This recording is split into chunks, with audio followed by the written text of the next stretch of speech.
Hi everybody, thank you very much. God bless you. So today I want to talk about the blessings that I received on the 19th of March 2025. The month started off as usual on Saturday, but by the next day I was it was a lot. It was a lot. The only people that knew were my parents because my mom called and she could tell.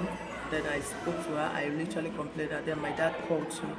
My parents were the only ones that really held me up physically, spiritually, morally, you know.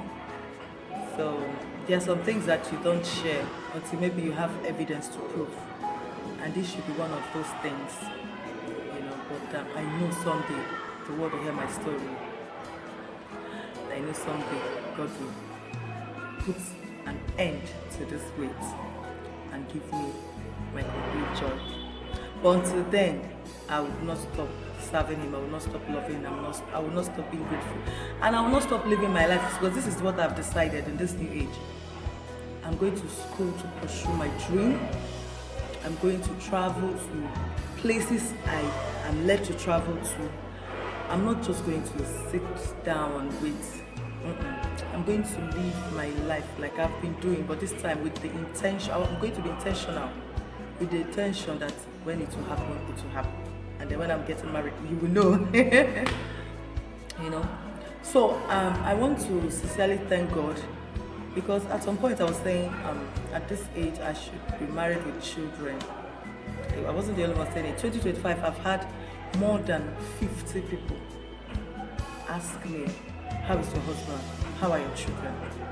Genuinely out of concern, especially those people that I didn't see for long, because I traveled to the east after so many years.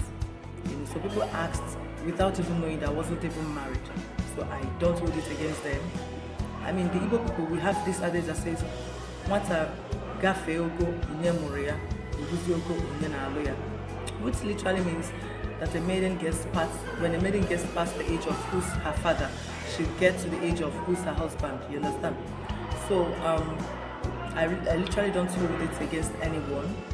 You know, I am thankful for the concern and the care, but that was the heavy load that was pressing deep in my heart. I remember on the 18th of March, I went to God in prayer and I'm like, God, how is it? In fact, this time it was more like a conversational prayer. I'm like, how's it gonna happen? I mean, I sincerely didn't sign up for this.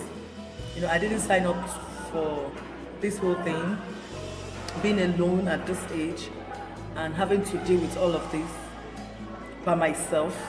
It gave me big dreams, big visions. I am doing as much as I can, but I know to put 10,000 to flights, you know. So it was really a conversation. I'm like, give me this so that my testimony will be complete. You know the society I come from, you know the nation I'm born into. You know, sometimes when you are testifying of God's great influence in your financial life and you don't have money to prove it, to show for it, the testimony it will not be legit in the minds of people, even Christians. So I'm like, God, make this happen. If I do it suddenly, so that everybody will just know. You know, I was saying that. Like, look at me, I'm not even a mom. I don't have a child. Like, I was looking at the things I got for. You know how most matured single women are. They get things that will be for my child. This will be for my child. No. So I was looking at those things. I'm like, why? So I thought of all of that. But on my birthday, God came through and proved to me that you don't have to biologically push out a baby to be a mother. God showed me that I may not be a biological mom, but I am an academic mother. Because then my students gave me the shock of my life. They gave me the shock, in a good way. If you've seen some of my videos from my birthday, you definitely understand what I'm saying. They gave me the shock of my life. Like, there are so many mothers. I said this out of gratitude. But I know that as at 2025, as at the time of I'm making this video, I can tell that there are so many biological moms that didn't get the much gift and attention that I got on my birthday. You know? So now this is God's way of saying, you may not have your own biological children here, but I've given you so many children to take care of in the way that you can. So do not shy away from doing those just because they are not your biological children. And I want to use this opportunity to say thank you, Lord. And I want to thank these my amazing, awesome, super students and their parents, of course. I want to say thank you so much for celebrating me the way you did. Thank you for being pivotal in the message that God wanted to give me on my birthday. I appreciate you. And then to everybody else that is waiting like me, I'd like to encourage you to wait on God. Don't be a helper of God. Wait on God. If you're really waiting on Him, wait on Him wholeheartedly and be of good cheer. Remember, those that wait upon the Lord shall renew their strength. And if you want us to have a gathering where we talk to one another, where we share our experiences, because we don't see much of such gatherings in the church. Usually in the church we talk a lot about marriages and raising children.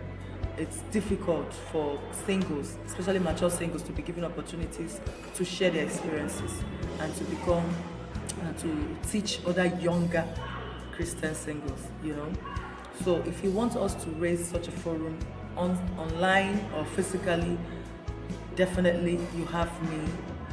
I am in. I'm totally in, because I believe that no crisis should go to waste. Every experience that we encounter is to glorify God. So in this waiting period, we can as well use it to impart life. So if you're totally in for it, or maybe you are married now, but you have something to share. Maybe you had a delay before you got married, but you had something to share, please feel free to tag this message, tag this video, or send me a DM, send a chat, like this video. Just let me know so that we can meet up. God has something to say, and there are people to listen. Let us be the vessels. God bless you.